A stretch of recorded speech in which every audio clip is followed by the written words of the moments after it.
Hello అండి, welcome to my channel. మీరు మన ఛానల్ని ఫస్ట్ టైం కనుక చూస్తున్నట్టయితే సబ్స్క్రైబ్ చేయండి, ఇంకా లైక్ కూడా చేయండి. మీరు లైక్ చేయడం వల్ల ఈ వీడియో అనేది ఇంకా కొంచెం మందికి రీచ్ అవుతుందన్నమాట, వాళ్ళకు కూడా ఉపయోగపడుతుంది. ఇక్కడ నేనైతే సేమియా రవ్వ కేసరి చేయబోతున్నాను అనమాట.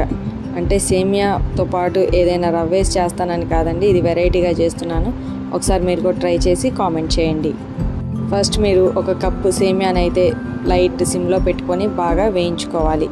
గోల్డెన్ కలర్ వచ్చేంత వరకు వేయించుకోవాలి. వేయించుకున్న తర్వాత దాన్ని మిక్సీ జార్లోకి ట్రాన్స్ఫర్ చేసుకొని మిక్సీ అయితే పట్టుకోవాలి. బాగా బరకగా పట్టుకోవాలి. తర్వాత ఒక బాండీలో 2 కప్స్ వాటర్ వేసుకొని లైట్ ఫుడ్ కలర్ వేసుకొని యాలకుల పొడి కూడా వేసుకొని కొంచెం బాగా ఉడికిన తర్వాత మిక్సీ పట్టుకున్న సేమియా రవ్వనైతే అందులోకి వేసేసుకొని బాగా కలుపుతూ ఉండాలి. అడుగంటకుండా కలపాలన్నమాట. ఇందులోకి నేను ఒక 1/2 కప్ పంచదార అయితే వేస్తున్నాను. మీకు ఇంకొంచెం స్వీట్ తింటారైతే ఇంకొంచెం యాడ్ చేసుకోవచ్చు. నాకు కొంచెం సరిపోలేదని ఇంకొంచెం బెల్లం కూడా వేసాను అనమాట. అందులో లాస్ట్లో కొంచెం సాల్ట్ కూడా వేయాలి. అలా బాగా స్వీట్ అనేది బాగా దగ్గర పడేంత వరకు కలుపుతూ ఉండాలి. మధ్యలో అయితే నేను కొంచెం నెయ్యి అయితే యాడ్ చేసుకున్నాను అనమాట.